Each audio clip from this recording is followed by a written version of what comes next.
Hello students, welcome to Education Insights. आज के lecture में बात करने वाले हैं एमपीसी एमपीएस इन दोनों के बीच में क्या रिलेशन है और एपीसी और एपीएस के बीच में क्या रिलेशन है, एपीसी और एपीएस के बीच में इन चारों वेरिएबल्स के बीच में क्या क्या रिलेशन है। तो कह रहा है एमपीसी और एमपीएस के बीच में रिलेशन है इनवर्स। इनवर्स का मतलब यदि एमपीसी इंक्रीज होता है तब एमपीएस डिक्रीज होगा और एमपीसी यदि डिक्रीज होगा तो एमपीएस इंक्रीज होगा। किस तरह से? जैसे मैंने प्रॉपर्टी की बात की थी, MPC plus MPS equals to 1। अब सपोज इनकम का मैं 60% पार्ट खर्चा कर रहा हूं तो सेव कितना करूंगा? 40%। यदि एडिशनल इनकम में से 60 पैसा खर्च कर रहा हूं, एडिशनल 1 रुपए की इनकम में से 60 पैसा खर्च कर रहे हैं तो सेव कितना करेंगे? 40 पैसा। अगर सपोज मेरा खर्चा बढ़ जाए, ये हो जाए 70 पैसा, तब सेव कितना करेंगे? एडिशनल 30 पैसा। इसका मतलब एमपीसी और एमपीएस के बीच में रिलेशन है inverse. Higher will be the MPC, lower will be the MPS, and higher will be the MPS, lower will be the MPC. MPC जितना ज्यादा होगा एमपीएस उतना कम होगा, और एमपीसी जितना ही कम होगा एमपीएस उतना ही ज्यादा होगा। तो एमपीसी और एमपीएस के बीच में इनवर्स रिलेशन। यहां से एग्जाम में किस तरह से क्वेश्चन आ सकता है कि सपोज एमपीसी की वैल्यू यदि 0.9 है तो बताओ एमपीएस की वैल्यू कितनी? पहला तरीका।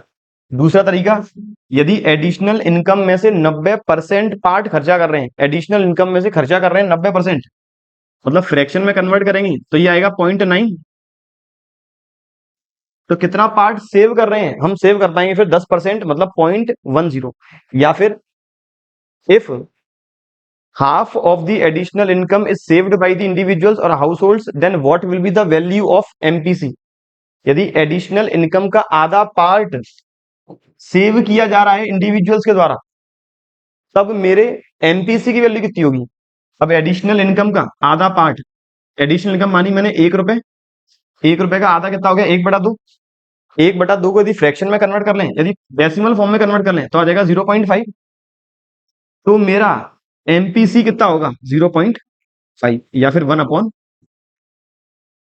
एक और फॉर्म में आप बच्चों की तैयारी को और बेहतरीन बनाने के लिए एक कॉम्प्रिहेंसिव बुक लेकर आए हैं, क्वेश्चन बैंक विद सॉल्यूशन, जिसमें आपको अकाउंटेंसी, इकोनॉमिक्स, बिजनेस, इससे रिलेटेड पिछले 10 से 15 साल के एग्जामिनेशन वाइज क्वेश्चंस आपको मिलने वाले हैं, जो हमने कवर किए यहाँ चैप्टर वाइज। और इकोनॉमिक्स और बिजनेस की तैयारी अच्छी करने के लिए हमने अलग से चैप्टर वाइज क्वेश्चंस भी कवर किए हैं, जिसमें आपको वेरी शॉर्ट, लॉन्ग और मल्टीपल चॉइस क्वेश्चन के फॉर्म में बहुत सारे क्वेश्चंस मिलने वाले हैं। प्लस इस बुक के अंदर हमने 6 मॉडल टेस्ट पेपर भी कवर किए हैं आपकी तैयारी को और अच्छा करने के लिए। इस बुक को परचेज करने का लिंक नीचे दिया हुआ है, आप अमेजॉन या फिर हमारे एप्लीकेशन से डायरेक्ट से परचेज कर सकते हैं, या फिर इसे आप हमारे हेल्पलाइन नंबर 7877201323 से भी परचेज कर सकते हैं। Thank you. सकता है suppose MPC is twice the MPS, यदि एमपीसी एमपीएस का डबल है, इसका मतलब ये कह सकते हैं एमपीएस एमपीसी का आधा है। तो मैं यदि एमपीएस मान लूं x, तो एमपीसी कितना होगा? 2x equals to 1। ये आ गया इक्वल्स टू 1, हमेशा 1 के इक्वल होंगे। ये आ गया मेरा 3x, 3x इक्वल्स टू 1, तो x की वैल्यू कितनी आ गई? 1/3। x का मतलब मेरा एमपीएस आ गया 1/3। तो एमपीसी कितना आ जाएगा? इस 1/3 का डबल। 1/3 का डबल निकालने के लिए मल्टीप्लाई कर देंगे 2 का, तो ये आ जाएगा एमपीसी 2/3। तो एमपीएस आ गया 1/3, एमपीसी आ गया 2/3 और एमपीएस आ गया 1/3। ये तो बात हुई एमपीसी और एमपीएस के रिलेशन। अब बात करें एपीसी और एपीएस के रिलेशन। एपीसी और एपीएस के में क्या रिलेशन है? एपीसी और एपीएस के बीच में भी इनवर्स रिलेशन है। जितना ज्यादा होगा एपीसी उतना कम होगा एपीएस, और जितना कम होगा एपीसी उतना ज्यादा होगा एपीएस। जैसे मेरे ऊपर एग्जांपल में सबसे पहले एपीसी था 1.25, तब मेरा एपीएस था नेगेटिव का 25, -25। फिर मैंने एपीसी आगे बढ़ा, फिर मेरा एपीसी आगे बढ़ा,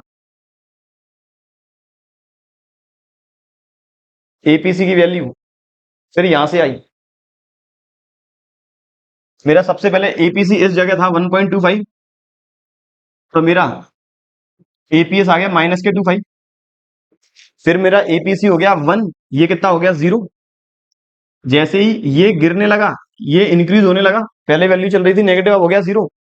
ये हो गया 0.92, तो ये वैल्यू कितनी आ जाएगी? 0.08। तो जैसे जैसे एपीसी की वैल्यू गिरने लगेगी एपीएस बढ़ने लगेगा। ये रिलेशन कुछ था एपीसी और एपीएस के बीच में। एग्जाम में ज्यादातर इस रिलेशन के बेसिस पर एमपीसी और एमपीएस के क्वेश्चंस आते हैं, और वो मैंने सारे क्वेश्चंस का क्या पैटर्न रहेगा वो डिस्कस कर लिया है। बच्चों ऐसे रिलेटेड टॉपिक डिस्कस करने वाले हैं अपने अगले लेक्चर में, तब तक पढ़ते रहिए और बने रहिए हमारे यूट्यूब चैनल के साथ। Thank you.